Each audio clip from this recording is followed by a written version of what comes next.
What's up, y'all? I'm Alan Hain, the Lawn Care Nut. Thanks for coming back for yet another week. Welcome to a gloomy day here in Florida. You can tell we're starting to get closer to May because like the end of May is like our rainy season here in South Florida, especially on the West Coast here. And you can tell as we start to get closer, we'll get these kind of storms that'll kind of threaten and creep in. And this one hasn't really stormed hard. We got a little bit of rain, which was good because I've actually had a couple spots here that were starting to struggle and dry out a little bit. I was gonna have to up my irrigation. It's been super dry lately. But either way, none of that is the point of what's going on today. Today is just kind of me working my weekend through the lawn. I think sometimes these videos are fun when I just kind of take you through my full day of like what I got going on here in the lawn. And the thing is though, the main project today, or like the main goal of what I need to get done today is I need to get down my application of RGS. And then also I'm gonna show you a way that I use when I have a few areas that might be struggling. We are now definitely coming into a little bit of a hotter period here. And I've noticed, especially in this part of the lawn right here, there's some areas that are starting to check out from the heat a little faster than others. And that's a clue to me that there's something going on there. Maybe there's just not as strong a root system there or something like that. So I'm gonna show you what I do when I identify those areas and what I put in those areas to help stimulate microbes to go ahead and stimulate more root growth. So it's a little technique we call painting it black, and I'll tell you where that came from a little bit later. So to give you an idea, I don't know if you're gonna be able to see it, but like there's some darker little spots in here. Now we had rain, so they came back nicely. But yesterday, these little darker spots here, the blades were actually, and this is St. Augustine grass, so what happens is when it gets starved for water, the blades, they go real thin and they shrivel up. You can see right now they're kind of laying out nice and fat because, you know, there's still morning dew on everything here. So you can see now they're kind of standing up nice and fat and everything looks pretty. But what'll happen is when that is lacking water, it'll shrivel first, and then secondly, it'll close up real tight and get real thin. And it'll show you like its backside, which is more of a blue color. So it's kind of interesting that I had a few patches like that yesterday when we had a heat spell. So that is telling me that, and this is new sod here, so that's telling me, okay, just something going on with the roots there. So I'm gonna show you my technique to go ahead and try to bolster that there. It'll be my regular RGS application and something a little different we're gonna do. And then the other thing is this section right here, you guys that watch the videos closely, you will have seen this section right here just never established as well as the rest, and you can see it. It's like a little bit lighter right in there, and I've talked about this section before. And so what I'm going to do is I'm going to go ahead and use that paint it black technique there too. But so that's the main thing I got going on today, and I'll of course show you guys how I apply RGS to the lawn. I'm going to go ahead and use an ortho hose end sprayer, so there'll be some review on that as well as what other things I can get done. So the first thing I need to do though is, you guys know I've been talking about doing a midweek mow, which we're calling weeknight lawn work, and I did that on Wednesday. My soil temperatures are in the 70s now, and my lawn is growing fast enough that I get to mow twice a week. So that's what I got to do right now, is give this puppy a nice fresh trim. And by the way, if you want to see my weeknight lawn work video, I'll link it in the description below. Put a little Frank Sinatra to that one. It's not a long video, just something I had a little fun with. Hope you guys enjoy that. So with that, let's go enjoy the mow.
You're supposed to let these self-prune, but I'm gonna cut these two bottom ones off. They got decimated by some scale this year. Last year, I mean. So they, I'm gonna have to spray these with some neem oil or something this year. You can see some of the lingering effects on these, this one here and that one too. See, that's from scale. So I've been feeding them good. You can see we got fresh shoots at the top. That's because every time I put a application of 402 Flora-Green in them, they shoot up a new one, so that's really cool. But I'm definitely gonna have to spray these with some neem oil this year. And then we got some burning to do too.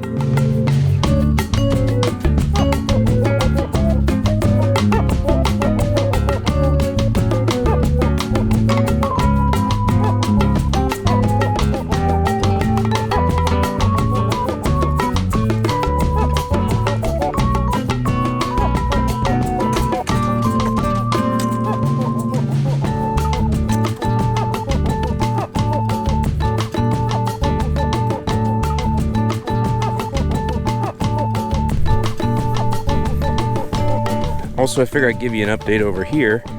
This is the dayflower that was in here. So this is now 2 weeks after Appen. It's mostly gone. It's really dissipating. You can see, look at that, just pulled out of there actually, see? Yeah, it's just pulling right out, so it's dead. So this is where it'll start disintegrating now, because it's just coming out of here. It's not even, so now you just have to wait a few mowings and it'll just disintegrate out. But yeah, this is all dead. Look at that. That's pretty cool. So that stuff worked really well on that dayflower. As far as the nutsedge goes, this did not do that. Now the label on that Image product, Image for Southern Lawns, it has yellow nutsedge, but it doesn't have Kalinga, which that's what this is. This is green Kalinga. But almost always they're the same thing. So I'm assuming they know that the lower concentration, I think it is it carfentrazone is what's getting the sedges, but it doesn't get the Kalinga at all. At least not at the low rate that I sprayed. I'm still really happy with that weed control overall. There's what it did to the dayflower, and I've showed other clips of other weeds that it's killed.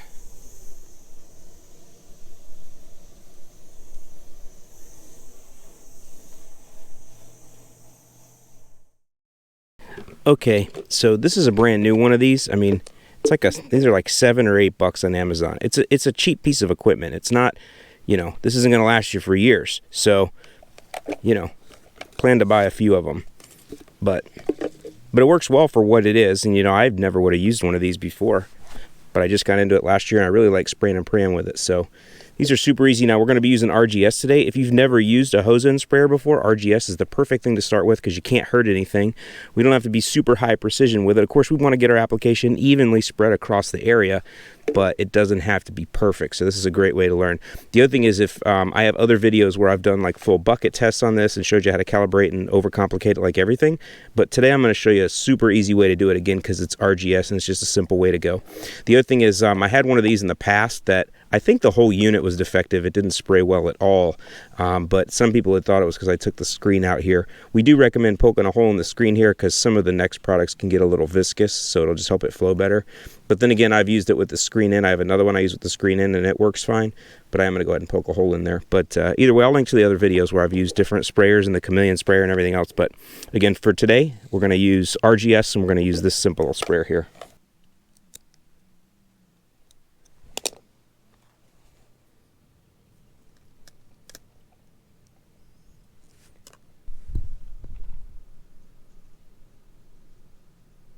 All right, so here's our RGS product. You can see it's humic acid, fulvic acid, and sea kelp. This is going to drive roots and shoots. Biggest thing is cool season grasses. This is going to drive massive roots, and that's why we put this down. This is basically a monthly product. If you have any of my yearly lawn guides, warm season or cool season, I encourage you to click the link in the description below there, and you're going to see that we use RGS and then one of the other products, Humic12, but mostly RGS is like a monthly, just put it down. It's going to create roots for you. Cool season grass especially. You do have a rhizomous type of cool season grass, which is Kentucky bluegrass, so it will also help stimulate rhizomes. In the south, warm season grass, we're definitely going to be stimulating roots here. We're going to be stimulating stolons and St. Augustine grass. We're going to be stimulating a lot of pushing of rhizomes in zoysia, as well as Bermuda, and all of that, the stolons in those as well. So if you've got Bahia grass, we're also going to have that. It's going to push deep roots, which is what Bahia is known for. Centipede, this is just going to help you with rooting. You're a slow grower anyway, but this will definitely help with healthy rooting and healthy growth on centipede. We're not trying to speed it up, that's not the case, but we are trying to get some more density and a little bit better growth. So that's what the RGS will do. It's also going to add carbon to the soil. That's what our humic and fulvic is. And you can see there's a couple different rates. It's 3 to 6 ounces per thousand. Just do 3 ounces per thousand. You're not going to need any more than this because, again, this is just like a monthly maintenance treatment that we do every 4 to 5 weeks. If you have the guide, you'll see it in there. So with that, let's learn how to spray this because there's no fertilizer in this. This is not a replacement for fertilizer. What this will do, though, again, is stimulate those roots and those shoots. And this is a great one to learn and practice on. Okay, so this area here is 1,000 square feet. You've seen me use this spot before. So it actually has a little bit of an area over here and a little bit over here, but the whole thing there is 1,000 square feet. So I know that my rate, according to my RGS here, is 3 ounces per thousand. See that right there? apply at a minimum rate of 3 ounces per thousand, and that's what we typically stick with is the minimum rate here. You don't need to use a lot more than that. So one thing is for sure, and this is just where common sense comes in, if I put 3 ounces in this little tank right here and that's all I put in, there's no way to over apply to that area because the only thing that's in here is 3 ounces of concentrate. So let's do that first. Let's put our 3 ounces of concentrate into this tank. By the way, you'll see all these weeds here. We torched these already, so they're dying a slow death. 3 ounces is barely even a blip on here. It's like right there. You're not gonna be able to see it on the video, but there's a 4 ounce mark and then there's a 3 ounce mark. It's like a blip right there.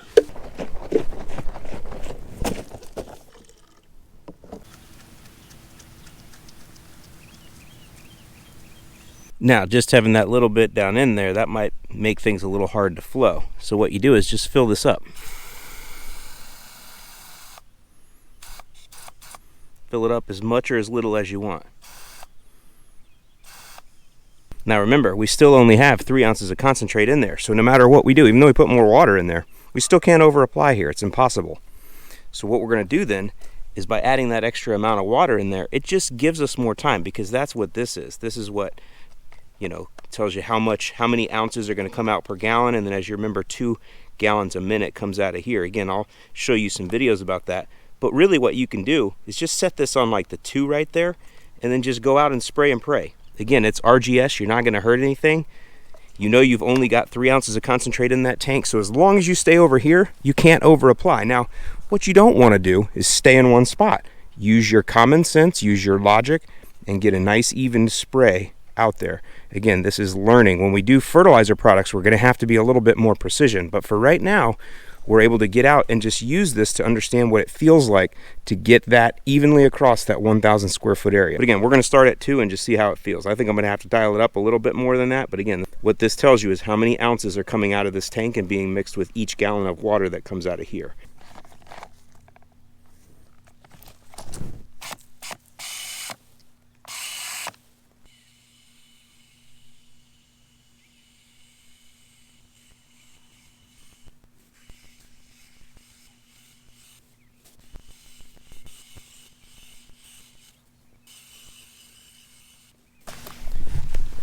So you can see I'm on setting 2, and you can I don't know if I'm going to play this in real time or not, but you can see where I'm at and you can see what I have left. So now what I would do is I would just keep it at 2 and I'll just go and spray again. It looks like I used about 2/3 of the tank on that first application, and again I'm here at 2 ounces, so doesn't matter, there's 3 ounces of concentrate in here, so as long as I go back over and just put this last little bit across evenly, I'll be good. So I might have to walk a little bit faster, but other than that, I'm just going to go hit her again, and I'm going to hit it in the different direction. Again, my idea is to get this evenly out there.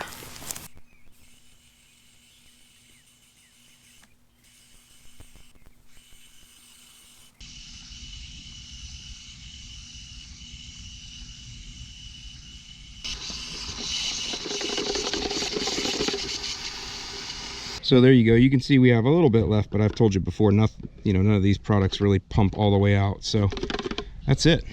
So now you can see how we got our entire 3 ounces out across the 1,000 square foot area. Now we go to the next area. Now the next area is 2,000. So this next area here we're going to do is 2,000 square feet. So I'm going to do the same thing. I'm going to load 6 ounces of concentrate in, fill the rest up with water, and I'm going to walk evenly. But this time, because I know the speed, I don't want to have to do it twice. I'm going to go ahead and put it on a 4. And see if I can get a little bit better efficiency with it. If you don't want to, you can stay at 2 and do the double passes like I just did. But again, we don't have to be super precision here, so I'm gonna go ahead and dial it up to a 4 and see if I can just get this done a little bit quicker.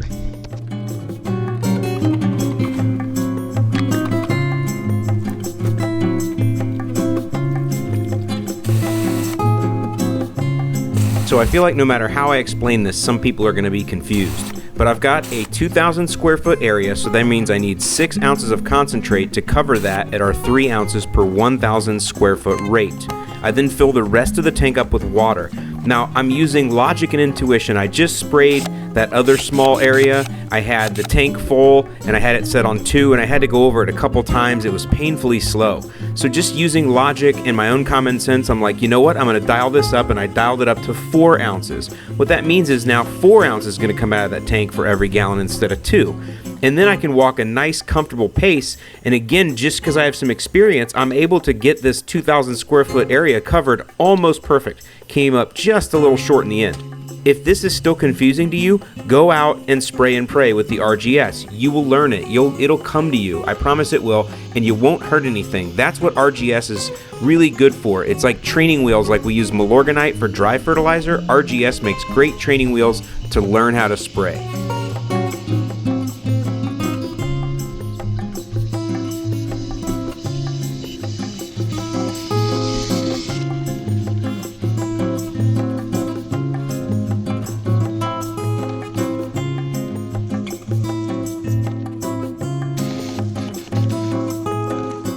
So that was pretty good. I came up right there at the very end with a little bit of coughs in it. So I think I'm gonna stick with that, but that's just me.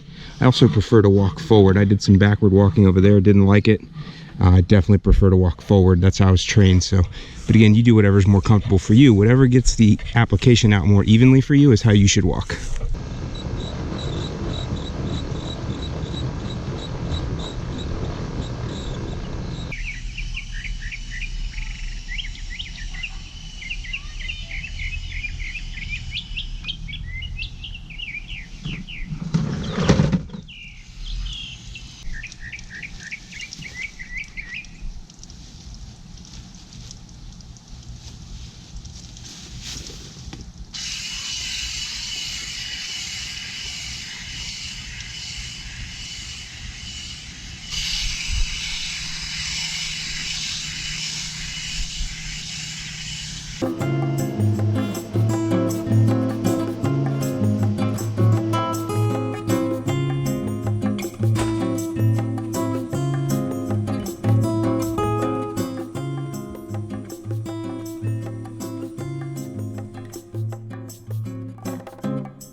Is your camera off? Yeah. It is? Are you sure? Mm-hmm. All right, so listen. Yeah. You don't really have enough subscribers to collab with me yet, but I'm making an exception here. So we need to make this seem like I did all the work. You got it? Okay. We go with that? Well, I'm cool with that. All right. This is how you break in. We're going to break in. All right. It's been a long couple days. I'm almost done, though, with all the work here. And I'm glad I was able to come out here and save this St. Augustine grass. You guys know real Low Dad over there. What you got there? Some peaches? I don't know. What is this? Cherries. What is this? What? Dog poop. Oh, dog poop. Okay. Hey, all right. There we go. That's fitting, isn't it? Yeah, we're going to go throw it down. About how much work you've been doing? And he's doing it. Yeah.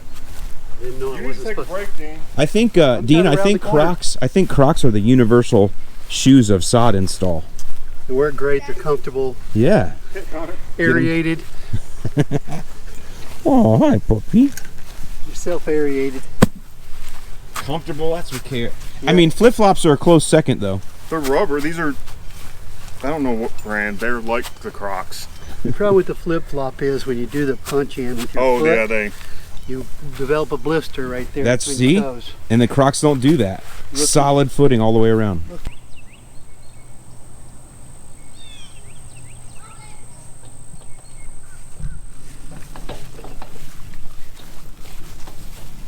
He's so cute, though. And he's getting big.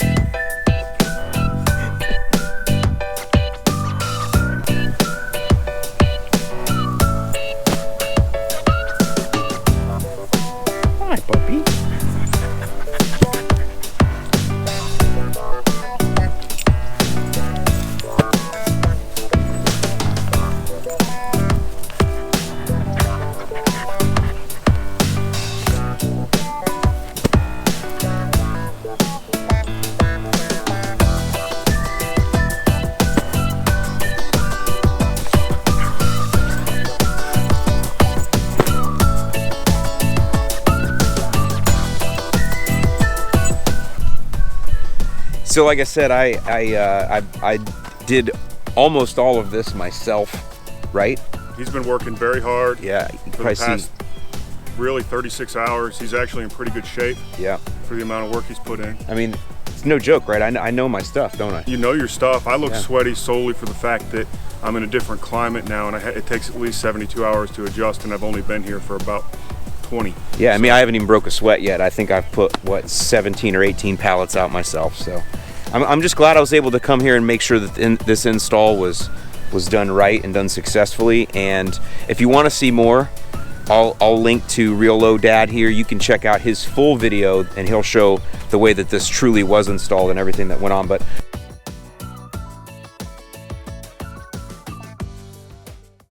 okay, y'all, so right now it's Sunday afternoon, like 3 o'clock in the afternoon. I was just having a good time over with Michael over Real Low Dad, so I'll link all his stuff in the description below. But I wanted to get back to this paint it black thing. Now, a couple things real quick. Some questions I always get about RGS and Humic12, or anything from the Bio-Stim pack, really, but mostly with the RGS and that is, can I spray that on top of pre-emergence? Yes, you can. If you did your pre-emergent app today, you can spray RGS right on top, water them both in together. Can I spray it on top of weed control? Yes, if your weed control, doesn't have to sit for very long, then you can go ahead and throw the RGS down. It's not going to interfere with your weed control. RGS will not interfere with your fungicide or any insecticides. You can spray it down. Now, you don't always want to mix it with stuff in tanks if you're not, experienced with that kind of thing. But as far as, is it going to harm other things? No. In fact, RGS Humic12, these will help other things, especially if they're things that require microbes to help them, break down, like organic fertilizers and things like that. RGS Humic12 will help that. Now, as far as what I'm doing here is I'm actually doing this Humic12 paint it black strategy. I'm actually doing this the next day. That's just because I ran out of time yesterday. But again, you could do them both in the same day. You can do the RGS, which is the blanket app, and then we're going to do this paint it black strategy, which is we're just basically painting some Humic12 into what we're going to call struggling areas, thin spots, bare areas, areas that were damaged by disease, areas that were damaged by insects, areas that have struggled. Whatever it is, you're going to paint those black with this Humic12 mixture, and then you water it all in together.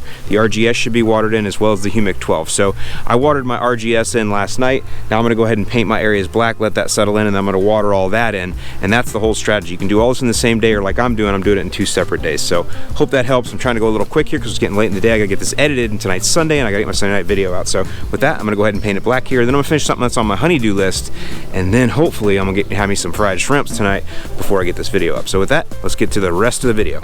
Now, as far as where this paint it black strategy came from, if you guys have ever talked to Brad over at Greene County Fert, he is a guy that knows these products inside and out. He's used them in all different ways. And last year I had a bare spot in my lawn, and he was talking to me about it on the phone. He would call me. He and I would often have conversations when I was in airports for some reason, but he would train me on the products, because last year when I was learning the products, I didn't know them. So he would kind of call me on Mondays. We'd have discussions, and he'd train me things. And one time I had a bare spot in the lawn. He'd be like, if you have bare spots, he goes, put down the RGS, and then right in the middle of the bare spot, just paint it black. Just paint it black with the Humic12. He goes, paint it black, he would say.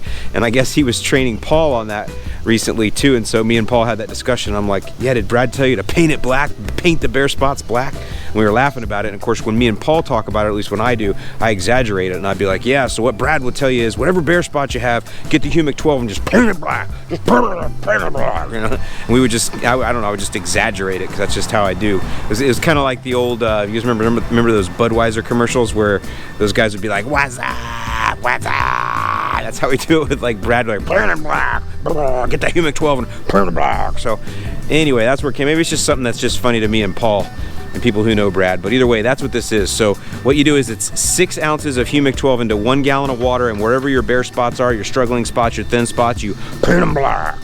That's how you do it. So here we go.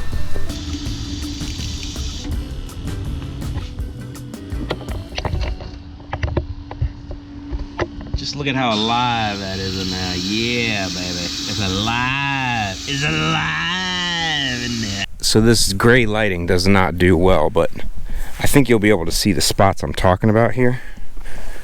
Right in there. Can you see those? Here. There, now you can see. See how they're lighter? These areas here, they're even sunken. Like, they're not sunken like physically, it's not a rut here. It's just the sod itself is sitting a little lower. It's just kind of flat.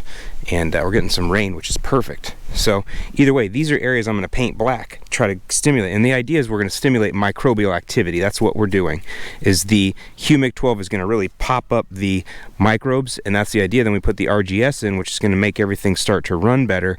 And now we got microbes kicking up in there, and that should just give this area a nice little boost. That's the idea.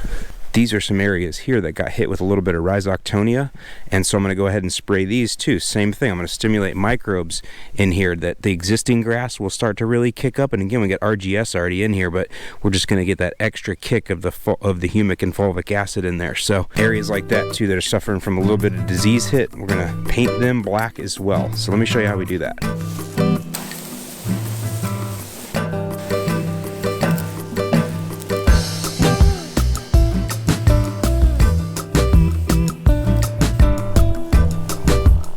So you can definitely see where I painted black. Here's what it looks like. You don't have to go too heavy. Again, get enough in there, just like this.